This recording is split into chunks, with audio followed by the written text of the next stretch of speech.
Alright, hello and welcome everyone to what should be first in a series of videos where I do a solo playthrough of a game, a board game called Time Stories. So Time Stories has been around for a little while. It's not exactly a new game. I think it first came out in like 2015 or something, so it's like a decade old. It's had a couple of rules revisions since then. This is a mod that includes all of the they're called white series of scenarios for time stories. These are the first ones that came out. There are 9 in total. Asylum is the one that came with the base game, and then 8 additional ones were added on later.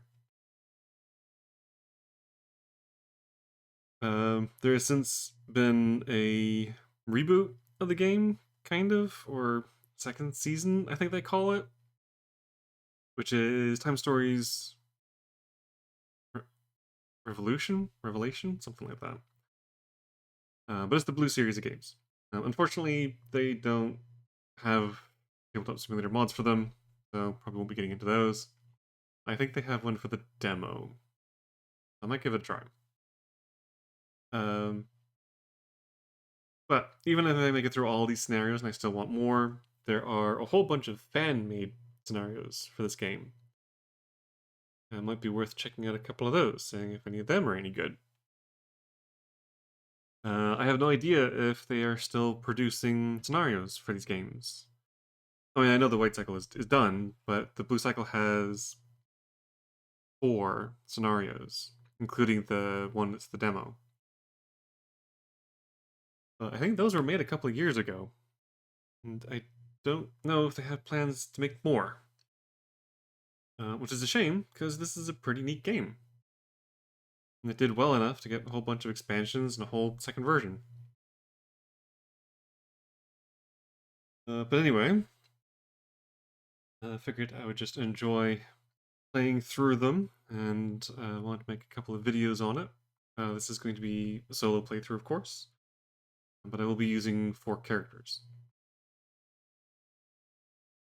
Fortunately, the game is designed with the characters. There's not a lot to keep track of.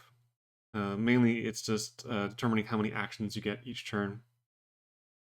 So, controlling 4 characters at the same time is really not that big of a deal. There are rules to be able to play this game with 3 players. Losing a character just means you get some extra time to be able to complete each run. This is not going to be a rules walkthrough. I will try and explain things as I play, but these videos are for those of you who already know how to play the game or are interested in kind of learning by watching along. So yeah, I'll try to explain a little bit as I go along, but I'm not going to go through a whole read through the rulebook uh, or how to play kind of thing or anything like that.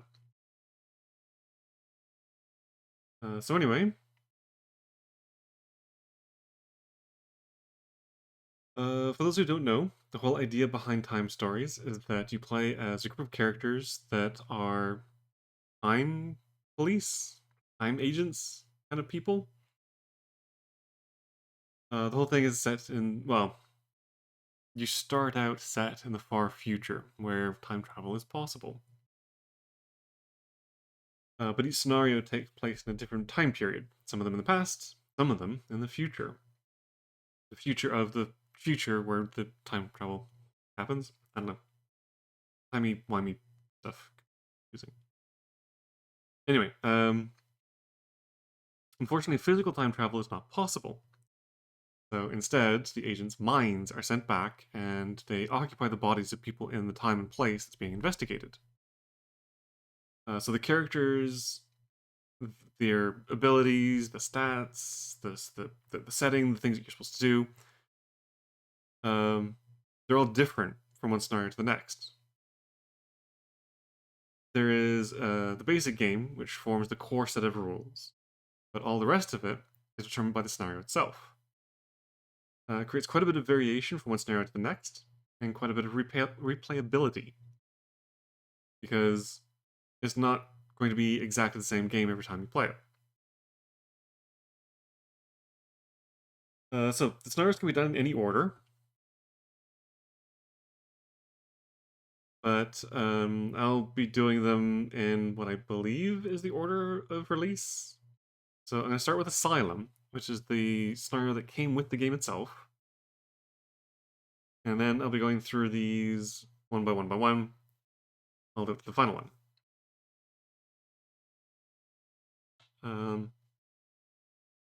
I have played a little bit of the Marcy case, just the very, very, very, very beginning bit.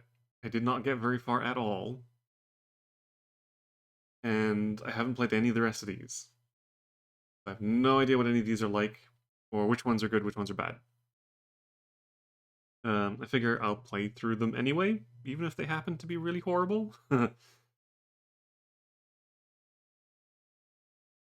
But yeah, so we're starting with Asylum.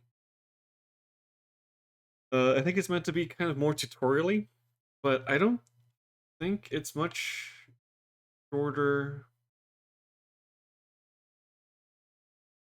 I don't know. That only has 7 decks in it. So yeah, I don't think it's much shorter or easier than any of the others. Well, it might be a bit easier because it is the starter one. But there's a little bit more hand holding in this.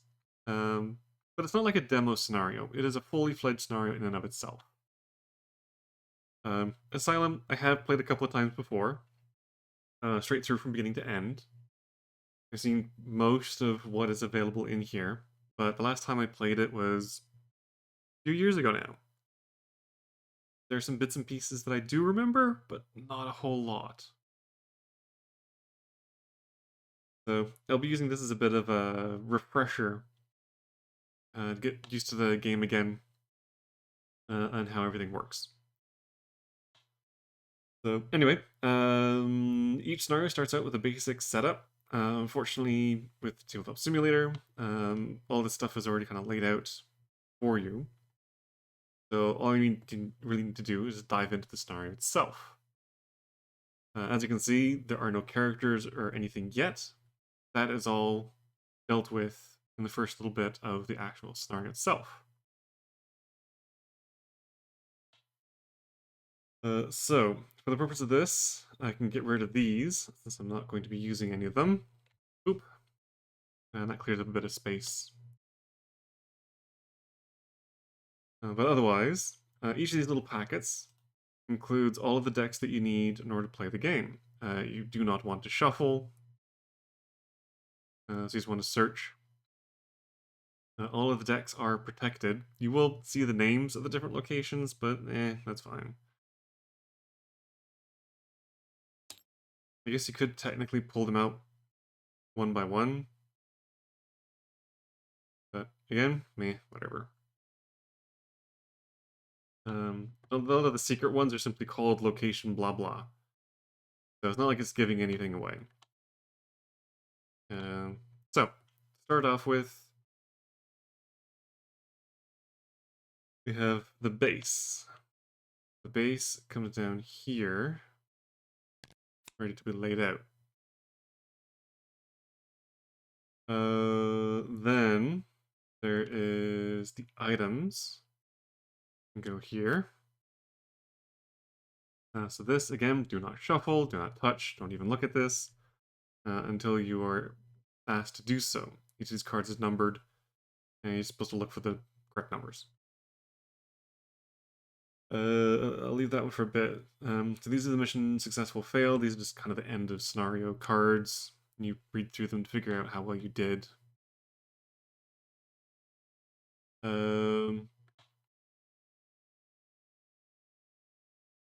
And then the plan is the starting map. So this can change over the course of the game.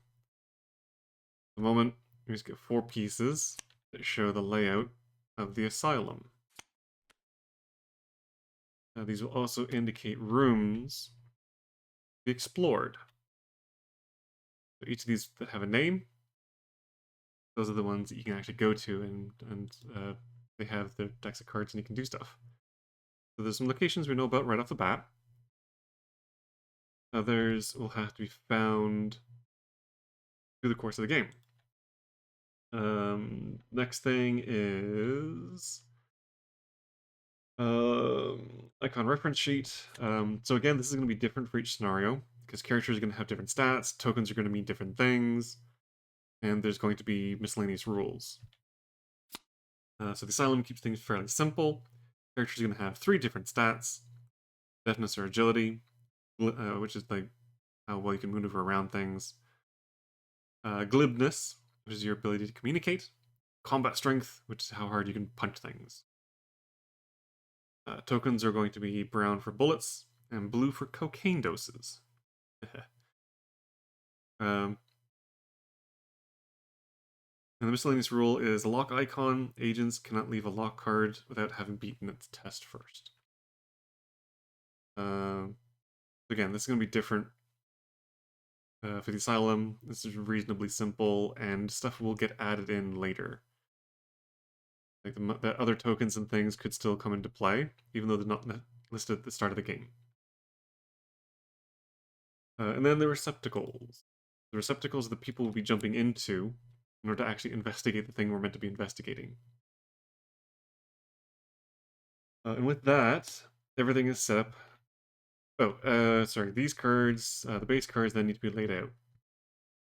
So these get put out along here. Each of them will have a letter that corresponds to a location. This one, actually, I can move this out of the way. So that is actually supposed to go there. And then B, C, so on, down the line, we finally get to the end. So this is home base. This is where the time traveling happens. Okay, with everything set up, now I can begin. So, the very first thing you do in any scenario is you lay out the base cards and then you read through them from left to right. This is going to be the only time that you do it this way. So you always start with the card in the A space. Oop. A soft and restful voice fills the air, blanketing the small metallic noises that you had heard upon arriving in this room. You are 42 seconds late. Try to manage your time better in the future. That said, welcome, agents. I am Laura. The consortium has deemed you apt to undergo your first transfer. Congratulations. The transfer caissons are ready. Before taking your places inside them, meet with Bob, your master instructor, and please follow his instructions. So now, take turns revealing and reading aloud cards B through G, one by one. Again, this is meant to be a 3 to 4 player game, but whatever. You can play it solo well enough.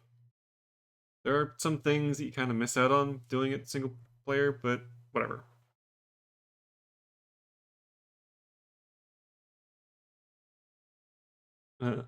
So, start out by going and talking to Bob.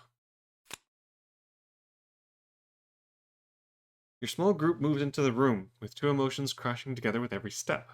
Excitement over your first exposure to this technology that you've been hearing about since the start of your training, and impatience to leave this omnipresent base and discover other worlds, both old and new. Travel through the ages and across galaxies. Hey guys, it's not that we're in a hurry, but don't drag your feet, barks Bob as a greeting.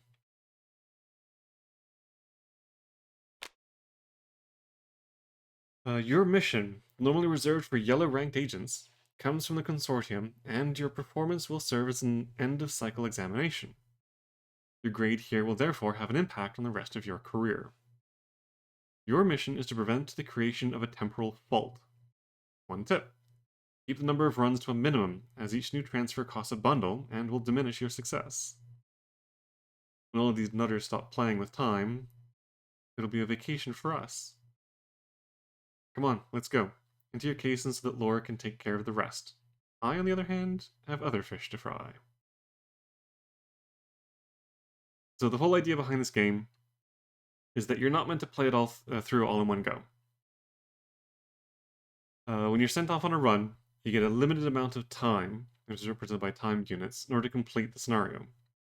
It is very, very unlikely, in fact, probably impossible, to complete the game on the first run. But as you're doing a run, you'll collect information. You'll find pieces of maps, you'll find codes, you'll just find shortcuts, and you'll determine whether or not certain areas are worth exploring or just leaving alone. So the first run is kind of like an information gathering mission, and then when you do your second run, that's when you start pushing a little bit further, and so on and so on. The idea is to try and complete the scenario within a certain number of runs.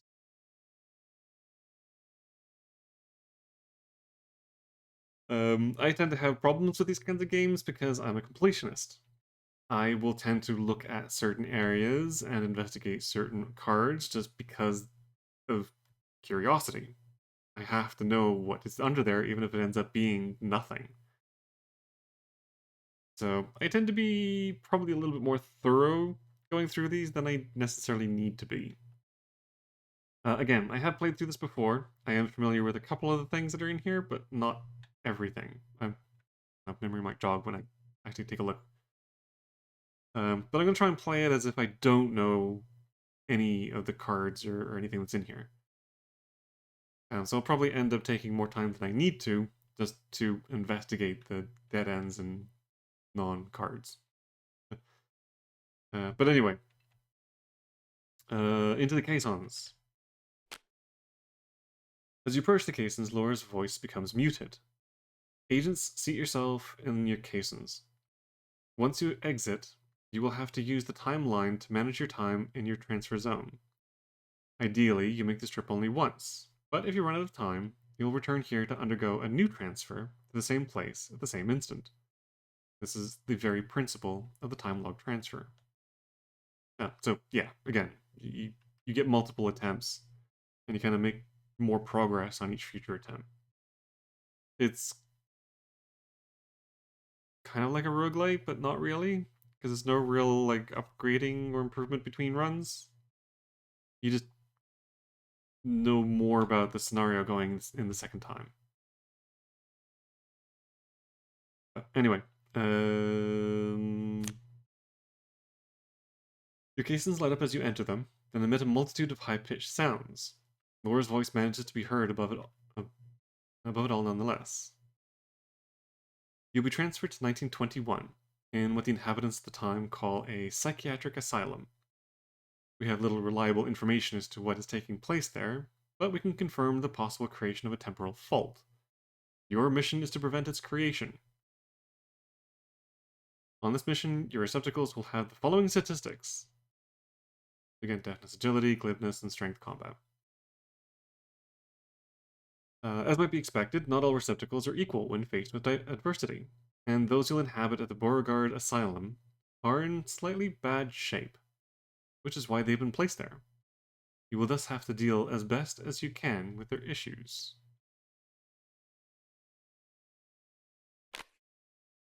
Before you transfer, please follow the instructions below.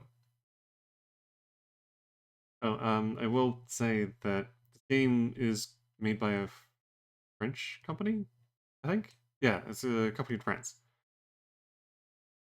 And it's been translated into English, I believe. So some of the translations are a little rough, and that's the reason.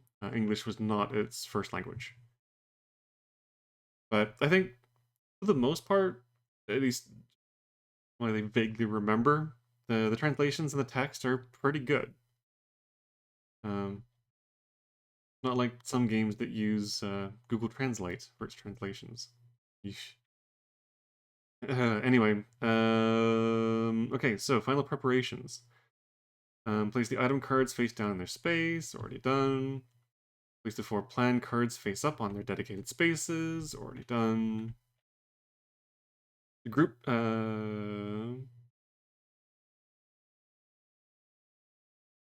place the group token on the day room, the area in which you'll arrive. The group token is this, and it will go onto the day room, which is the room that we'll be starting in. So this indicates where you move to. A group has to move together. You can't split up characters and investigate different locations. So this just keeps track of where you are.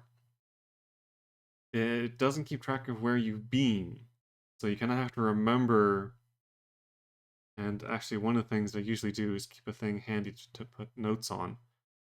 Which I don't know if I'll just maybe use this or have a little notepad thing separate. But it's worth keeping track of, again, like what locations to ignore, what things you weren't able to do because you didn't have the required thingy for it. And yeah, basically just keep notes. This is a game where you have to keep notes or have a very good memory.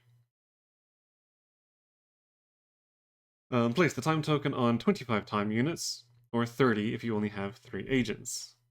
So since I'm using all 4, I am going to put this on the 25. And the 5 mission successful failed cards on the dedicated space face down, which are these ones. Okay. Laura's voice starts to be drowned out by the deafening sounds of the surrounding machines. Your transfer will happen shortly. Be sure to note this vital important information. According to sources of dubious trustworthiness, it seems that a secret society is hiding inside the building. The information take place. To do that, you must locate the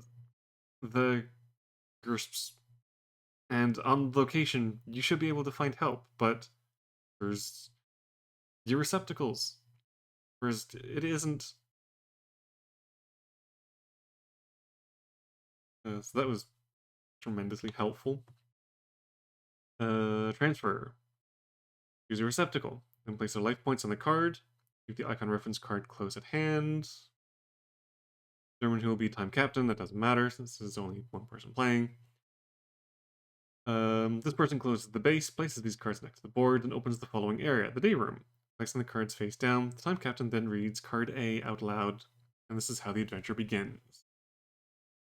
Okay, so 4 agents get dropped down into potentially 8 different receptacles. I think you can change who you play between runs? Yeah, you should be able to.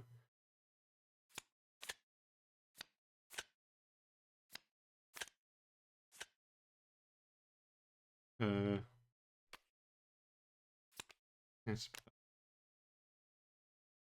oh, actually, I guess I can put this up here. I think these spaces are used.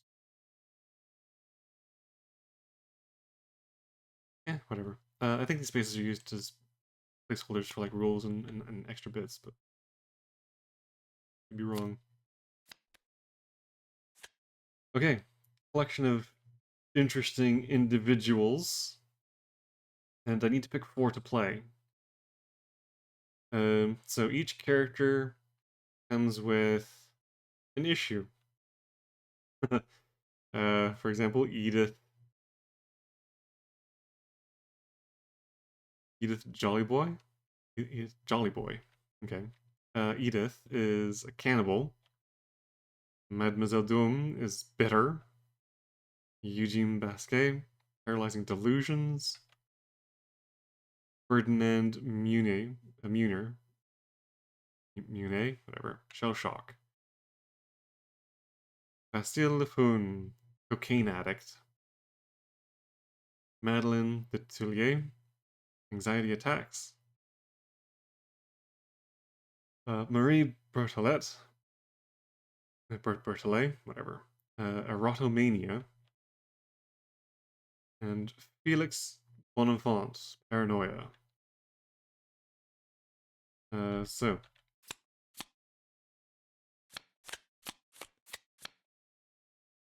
each of these characters comes with a set of stats. For example, Edith is very well balanced, nothing too strong, nothing too weak.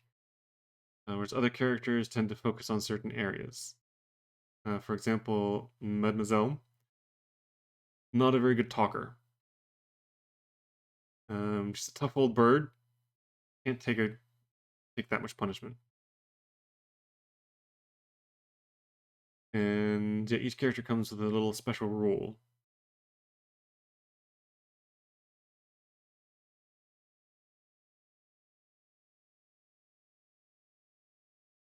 Except for the for her.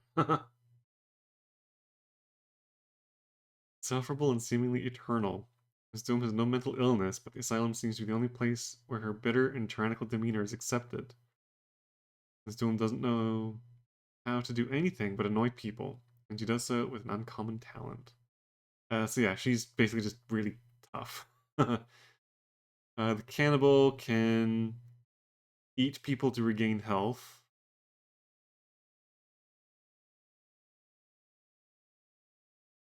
Eugene has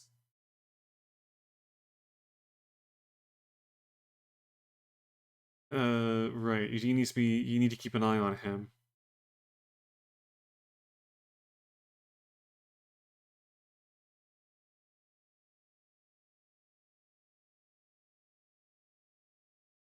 And he can flee from locked rooms.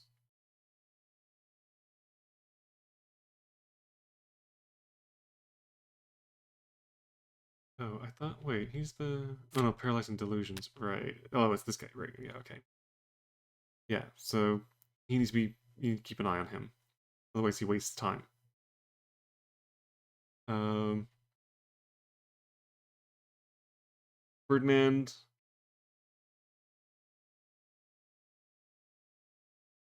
He's a strong fighter, but he can't fight people with only one or two shields. He can't finish enemies off. He can knock them down, but he needs someone else to actually take him out. Um, Vasile is the cocaine addict. He has cocaine tokens he can use for rerolls.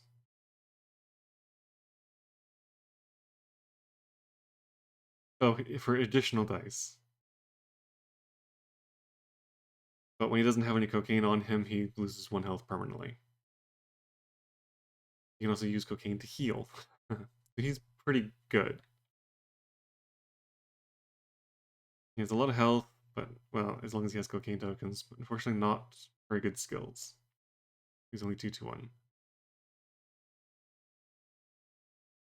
Madeline is anxiety attacks. Can't stand to be alone, but can't stand to be in the same space as all of the investigators. Or all of the agents or characters. Agents, yeah, agents. Marie is very good at talking with people. You can basically get one automatic success. And then Felix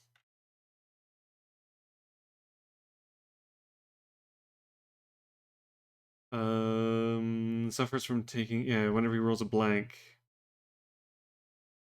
he starts hurting himself or other people. So he just lashes out.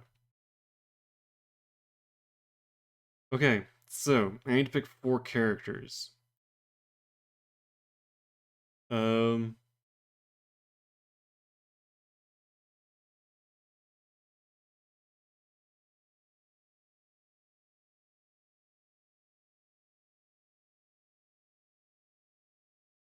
I honestly think she is very good at talking with people. The only other person would be this guy. Yeah.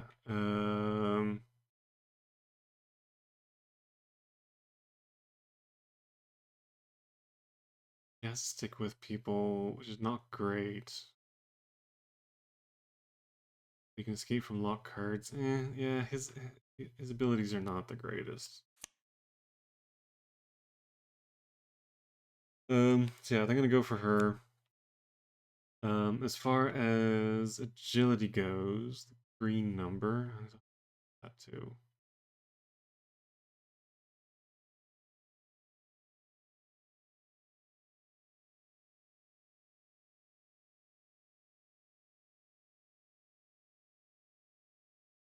She really wants to be a fight type.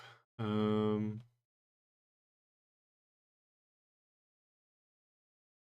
don't really like the ones that have to be with other characters because it defeats the purpose. Well, sometimes you want to group them up because you can assist each other with dice rolls. Honestly, I think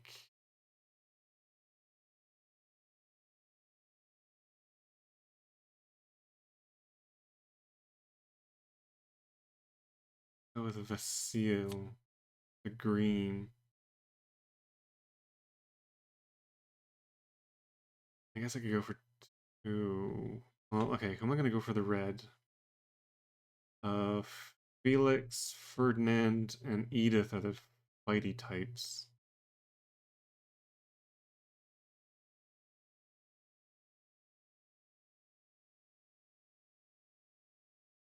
Um,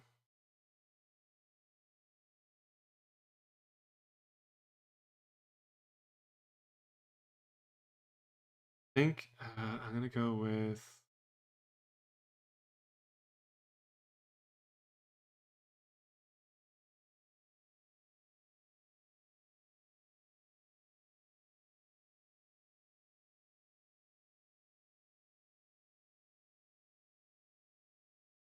Um,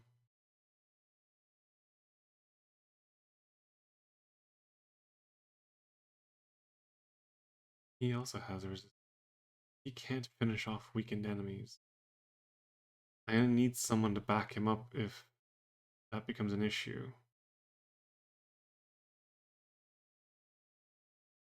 Almost tempted.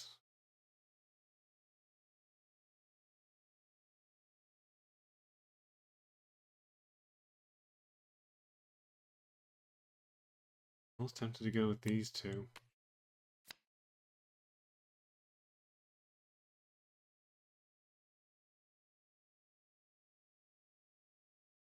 Okay, yeah, why don't I go with these four for now?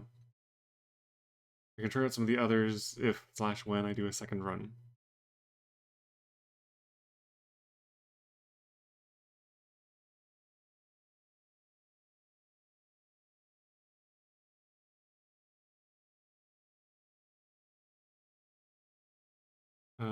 These characters can all do a little bit of everything. The only thing that's really missing is Ferdinand can't do agility roll. I need to make sure he isn't doing agility test.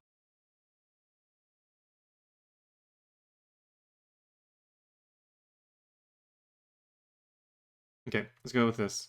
And let's see what happens. So, Edith, Ferdinand, Basile, and Marie.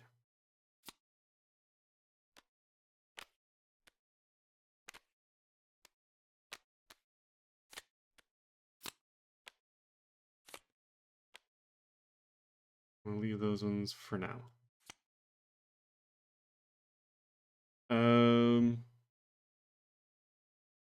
Vasile needs his cocaine tokens, so 3 doses.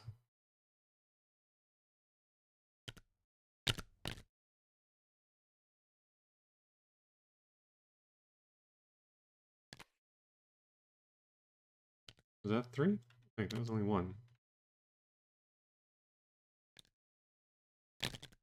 There we go.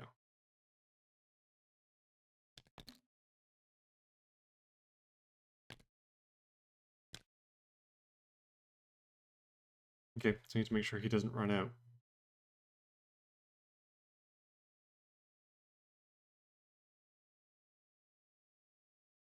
This doesn't say he gets this back if he finds more. So even if he finds more after this triggers, the health loss I think stays. That kind of sucks. Oh well. All right.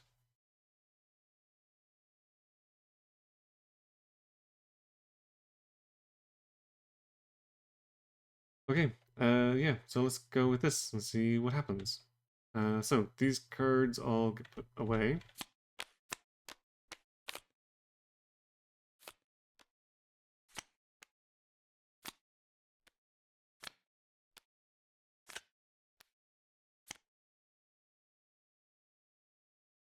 Um,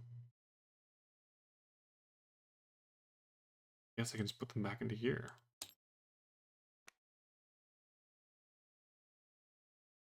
And the game starts in the day room.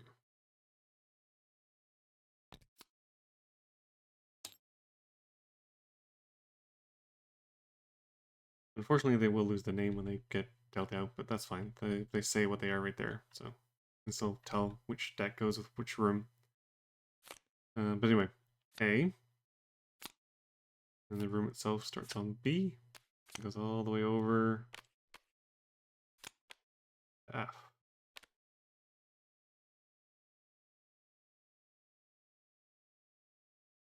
Okay. You find yourself in the day room of an asylum. It's the end of the afternoon. The room is calm, with a gramophone filling the place with sweet music. The low sun illuminates all with an amber light. The nurse in charge of the hall stands near the door. Behind her, a man is very focused on his chessboard. In the background, enjoying the light of a large window, a young woman paints frantically. She throws you furtive, disturbed glances. And sitting in a corner of the room, a man gives you a slight wave. And finally, there's a piano with a picture on top. So again, a lot of these are going to be dead ends. Some of them will be challenges. Some of them will just give you stuff. It's up to you to figure out which are the ones that are worth going to. So at the start, characters get placed. Since I have no idea what is where, I am just going to place these where I want to. A couple of these are dealing with people. So, who's the worst at talking? Everybody's actually pretty decent at talking. Everybody has a 2. Okay, in that case, I might as well. Let's send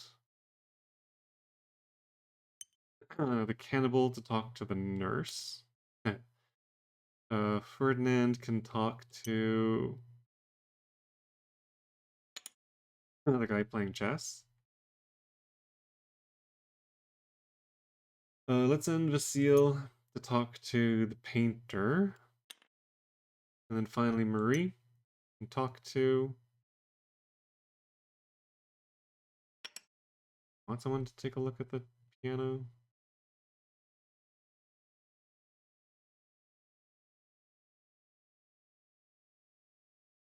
Yeah, it can wait. Okay. So when characters are placed, you can then read the cards. Typically, the person whose character is there, or the player whose character is there, reads the card to themselves, and then they can discuss what they learned from it with the other players. This is a cooperative game. You are meant to talk with each other. You are meant to be able to solve this together. But as far as I know, you can't show a card to another player unless that person is also there and can take a look at it. But again, playing the solo means that all I'm going to do is this.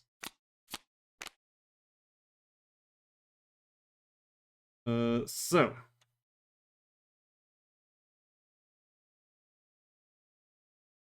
you aren't going to ask me the day's schedule again, are you?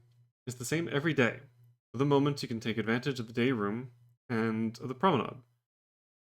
Then you'll head back to your dormitory at the end of the day. If you want to look for me later, I'll be in the infirmary. My name's Josephine. I don't really know why there's the dashes there, but okay.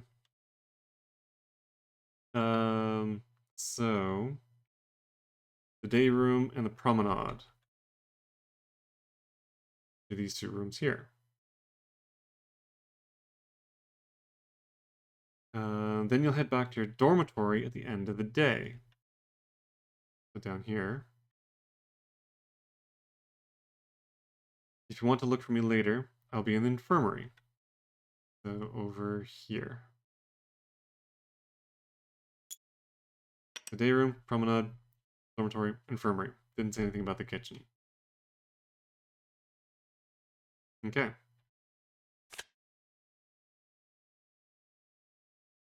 As you come closer to the man, you hear him mutter, "I might be crazy, but I won't let myself be taken." Once you're by his side, he begins to shout at you. "They've taken the crazies, all of the crazies. They even said the bishops were crazy. Only the tears of the manticore could have saved them. They've taken the crazies." After looking at the game board, you realize that all of the bishops are missing. Hmm.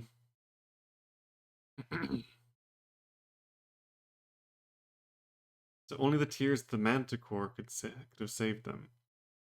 I wonder if that means I need to find something called the tears of the manticore. So this is where the note-taking comes into place. When playing a game like this, this is similar to like the escape room games, which actually the same company that makes this also makes a bunch of escape room games. But anyway, you're supposed to look at the artwork, see if there are any clues just in the picture itself. You're also supposed to read the text and see if there's anything that might be of use in the text. For example, this guy says, "The tears of the manticore could have saved them." Well, maybe that is something that could be useful later on. No, not everything is. You might read more into a thing than there actually is there. And some of it might be red herrings.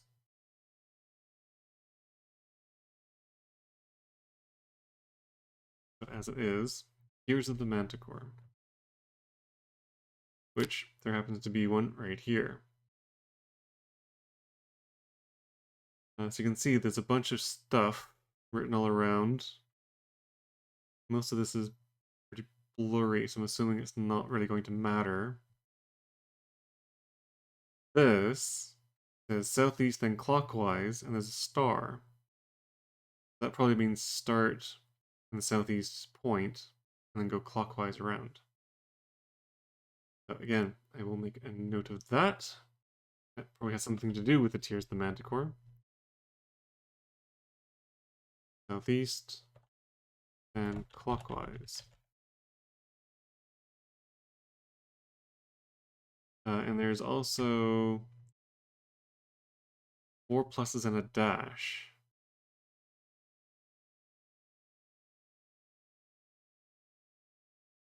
1, 2, 3, 4, and then a dash. Or 4 pluses and a minus. As you approach her, the young lady becomes totally absorbed by her strange painting and pays no attention to you.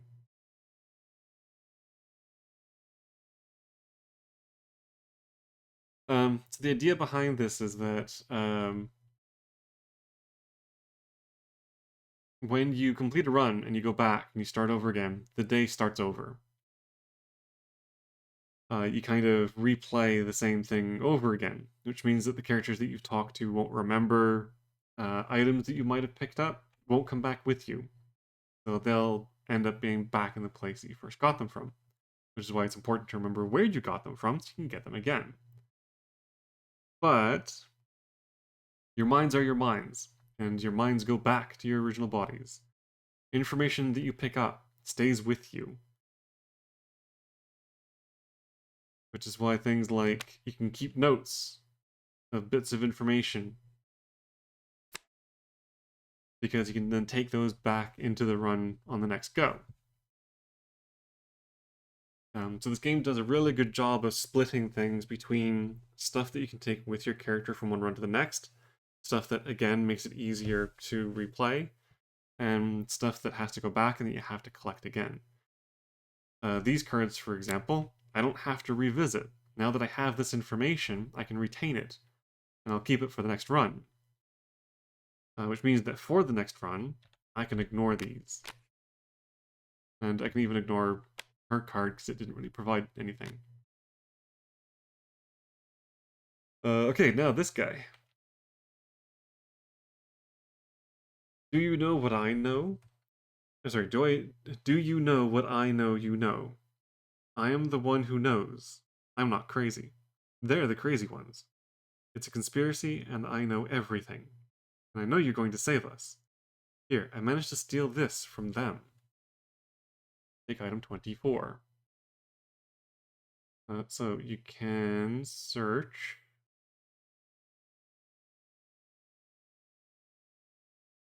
Unfortunately, goes up to 20.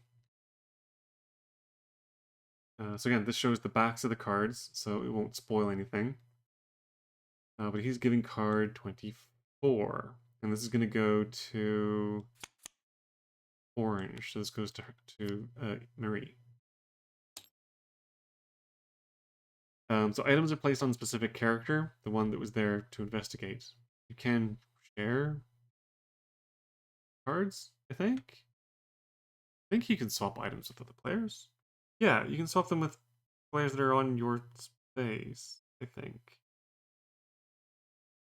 If not, that's probably how I'm going to play it. Yeah, it means that if a character has an item you need for a card, that character has to be on that card in order to use the item. Information and like codes and stuff are universal. Any character can use them. Items, however, are character specific. So anyway, this guy gave me a key. A rather well-made key, received from a patient in the day room.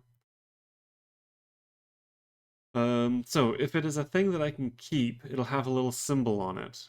It's the logo. Yeah, this logo. If it doesn't, that means that I don't get to keep it on a second run. So this key is going to go back to this guy on run number 2, which means that if I want it, I'm going to have to talk to this guy again. So again, you have to figure out, is that worth spending time on? Is this key worth getting? At the moment, I don't even know where it goes to.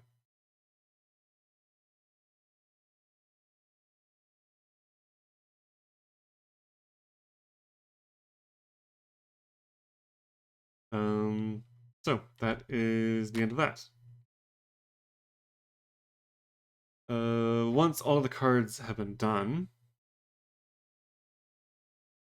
you then choose to, you can choose to spend a time unit. I have 25 of them. You can be careful about how they're spent. A time unit can be used to perform an action, or it can be, a certain number of time units can be spent in order to move from one location to another. Now, I still have one more card I haven't explored yet. It's kind of sucks, because I kind of have to put everyone on this card. Or I can just ignore it and move on. But again, I want to be thorough, and I want to pretend like I haven't played this before. And again, I barely remember anything. I forgot that he actually gave a key. Yeah, so on a second run, or if you know what you're doing, you can pretty much ignore the nurse, and I guess just go for these 4. As it is. Okay, so the time unit is spent. Might as well just move everyone over to here. Nobody has a problem with being in a space with the characters. And as soon as a character moves into the card, you flip it over and you do the thing. So in this particular case, all it is we open up the piano and we find a newspaper, which allows us to take item 22. Now, because all the characters are there, I can choose who gets it. But 22. Let's see if this item was worth spending the time unit on.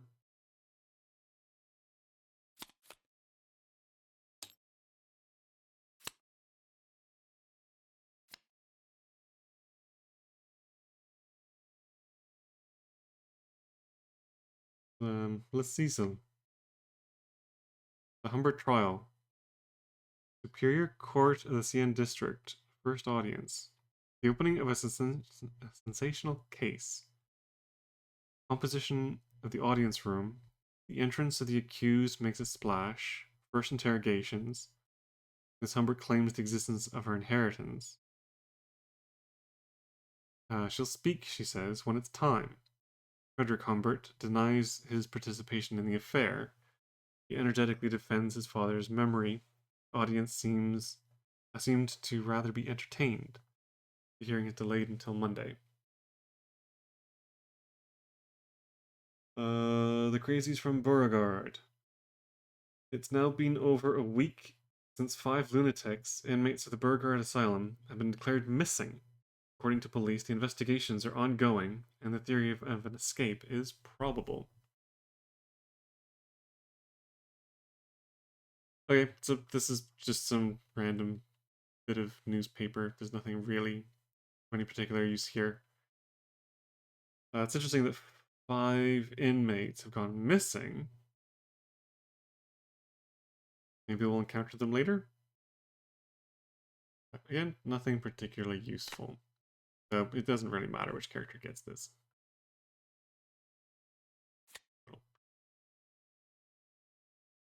Alright, so on a second run, I know that the only room here worth doing anything with is the one, or sorry, the only card in this room worth doing anything with is the one that gives the key. Maybe, depending on what the key goes to. But that is that. So now it has come time to spend time units again. There's nothing else to investigate here. So I believe it is now time to move on to another room.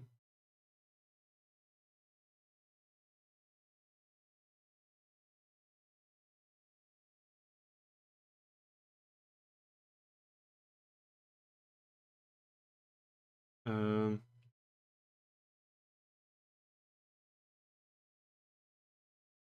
so the question is, which room do I go to? The nurse said that I have access to the day room and the promenade, so going to the promenade could be interesting. The nurse said that she could be found at the infirmary. Might be possible to find more cocaine in the infirmary. That is where they keep the medications. And in 1921, cocaine was still a medication. I mean, I guess it is it still? I think there is still medical grade cocaine. I don't know. I might be thinking of something else. Anyway, so yes, I can go to the promenade. I can visit the nurse in the infirmary. I could check out what's going on in the kitchens, or I can go to the dormitory. But I was told I was supposed to go there at the end of the day. Maybe I should kind of do that last. So moving from one location to the next, I am going to go to. You know what? I'm just gonna go to the promenade. Oop. So when moving to a location, you close the room that you're currently in by putting the cards back.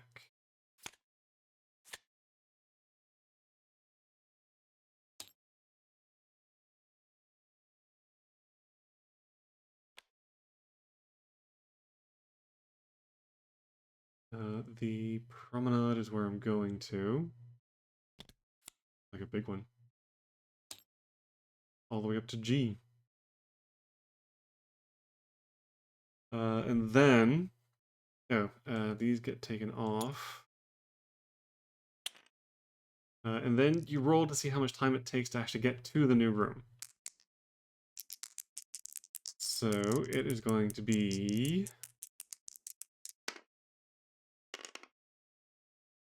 3 time units, of course it is. 1, 2, 3. So this is the one thing I don't particularly like about this game, is that you're supposed to roll the dice to see how many time units it takes to move from one location to the next. The dice has 1 to 3. And I think the majority of them are 2s. So on average, it should be costing you 2 time tokens to move from one location to another. What sucks is that if you get a run of bad luck, you can just keep rolling 3s, and you'll burn through your time units so fast.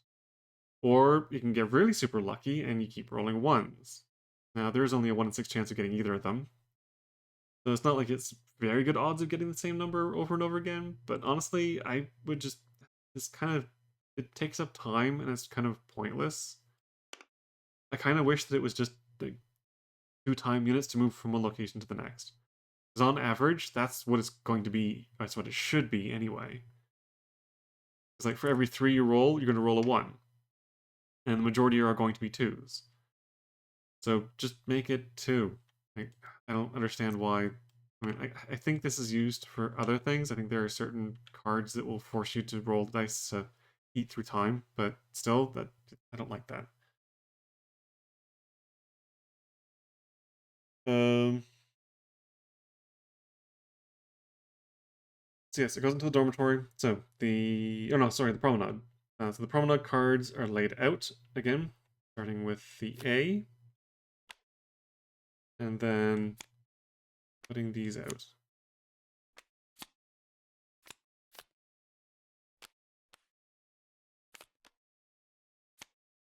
So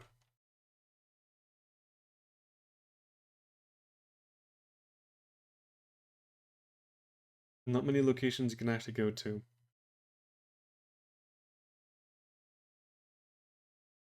But the promenade is going to wait for the next video. But yeah, that is a basic look at the start of one of the time story scenarios. The rules are not particularly complicated. Haven't gotten to like combats and tests yet, but yeah, I really kind of enjoy these.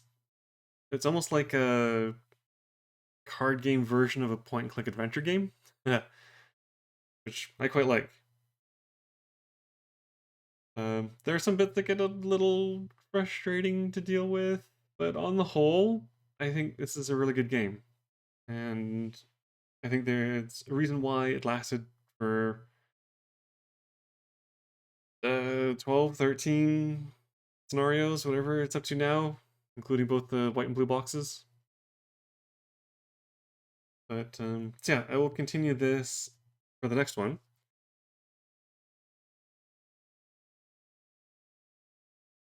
Probably won't do like one video per room. There's a lot of setup and preamble at the beginning, so. But I'm going to try and keep these videos to around an hour long. So, as it is, thank you so very much for watching. Hopefully, I will see you again in the next one.